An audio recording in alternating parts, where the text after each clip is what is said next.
The rooster crows, slicing the heavy silence of dawn. The air is cold, damp. A thick fog curls over the fields like a ghost refusing to rest. In a thatched cottage no larger than a modern garage, a medieval peasant rises from a straw mattress. His joints already aching, though the day has only begun.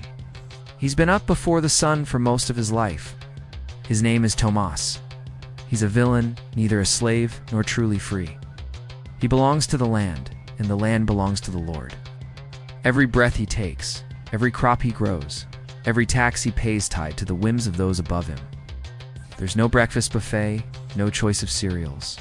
Just black bread made of coarse rye, a watery porridge of oats, and maybe, if luck favors, a slice of yesterday's dried onion. His wife Ellen prepares the food. There's no firewood, yet he forgot to chop it last night, a mistake he'll feel in his gut by noon, and possibly in his back if the Reeve, the local overseer, reports him for negligence. Their children, 3 in total, though only 2 still alive, wake slowly. They don't cry. They're used to the cold. One, a boy of 6, already walks with a limp from a healed fracture that never set right. Outside, the world is mud and labor. The tools are wooden, heavy, and blunt. Tomas is expected to work the domain land owned by the Lord for at least 3 days a week. If he misses it, he could lose his land. If he finishes early, only then can he tend to his own plot and grow what might barely feed his family. There is no privacy, no wealth, no ambition beyond survival. But there is rhythm, there is community. Peasants joke in the fields, exchange stories while breaking their backs, and share secrets under the moonlight. A local feast day may bring music, ale, and dancing. But more often, it brings news of higher taxes, a new levy, or worse, a call to war. Tomas returns home after sunset. His feet are cracked, hands blistered. He smells of earth and smoke. Yet there's a strange peace in his eyes. He lives simply. He fears God. He knows hunger, cold, love, loss, and he knows the land. This is his world, and tomorrow he'll do it all again. The sun has not yet risen, but Sir Aldrich is already awake, sharpening his sword. The blade has tasted blood before and will again. It is not a decoration, it is a necessity. His chamber is modest by noble standards.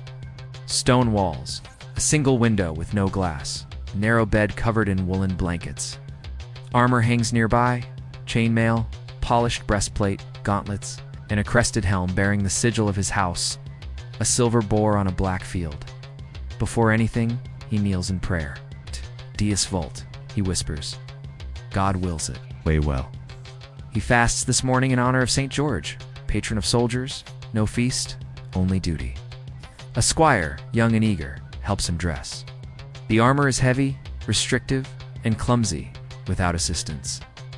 The squire laces his boots, polishes the edge of his shield, and prepares the horse. Sir Aldrich tests his grip. A knight cannot afford weakness. Training begins in the courtyard. Swordplay, lance drills, mounted combat. No matter how seasoned he is, there's always more to learn and always younger men looking to take his place in the Lord's favor. After training, he joins his liege for council. There is talk of border skirmishes, rumors of unrest among the peasantry. A neighboring baron has insulted their house. Retribution must be weighed. Knights are more than warriors. They are instruments of order, diplomacy, and sometimes quiet threats. Lunch is roasted lamb, hard cheese, and strong ale.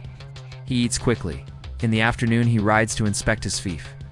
As a vassal, he oversees lands granted by the king or a higher lord. Justice must be upheld. Man is caught stealing a chicken, he begs forgiveness. Sir Aldrich listens but remains stern. God, stealing breeds rebellion. The punishment is a public flogging, and the crowd watches in tense silence. Later, he trains his squire's boys from noble houses sent to learn chivalry, arms, and the art of rule. Some will become knights, others will die trying. He teaches them that knighthood is not just about glory, it's about sacrifice, loyalty, and readiness to bleed for those who cannot fight. Night falls, returns, removes his armor with help, and visits the chapel. He prays again, this time more softly. He has taken lives. He wonders if God still hears him. But there's no time for doubt. war is never far. And when it comes, Sir Aldrich will be ready sword in hand, honor in heart. The tapestries are thick, but not thick enough to block the chill. Queen Isabella rises as servants, carefully prepare her mourning robes, velvet, embroidered, lined with fur imported from the Baltic.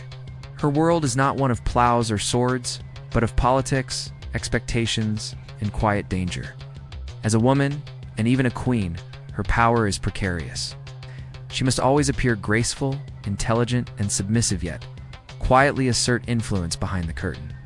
She breaks her fast with wine-soaked bread, honeyed fruits, and stewed pheasant. A physician checks her pulse. Too fast. Perhaps from stress, perhaps from knowing her husband, the king, spent the night with another. Her day begins in the solar, where she reads letters from nobles, ambassadors, and religious leaders. She cannot read all of them, but she has learned enough Latin and French to understand threats dressed as courtesy. One letter speaks of revolt. Another offers alliance through marriage.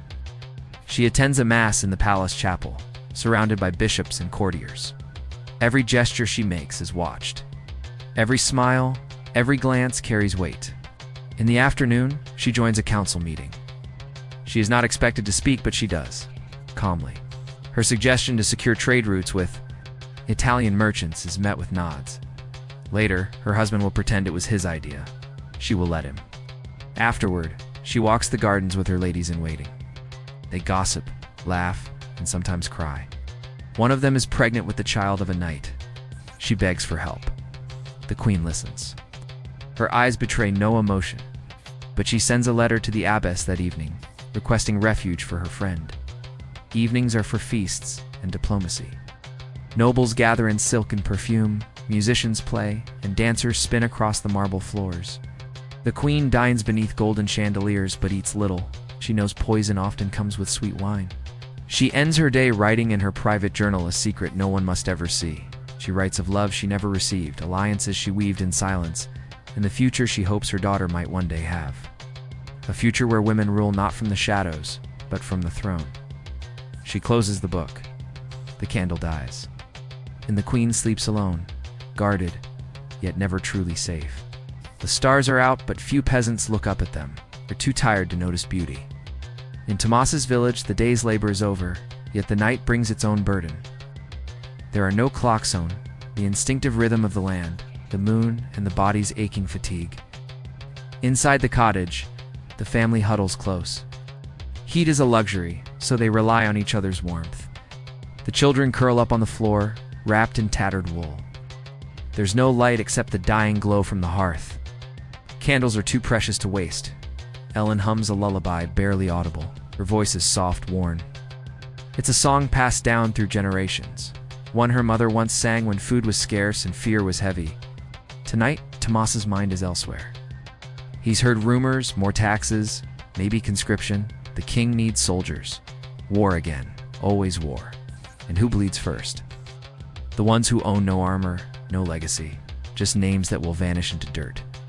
But still, he dreams. Dreams of a better crop next season. Dreams of his children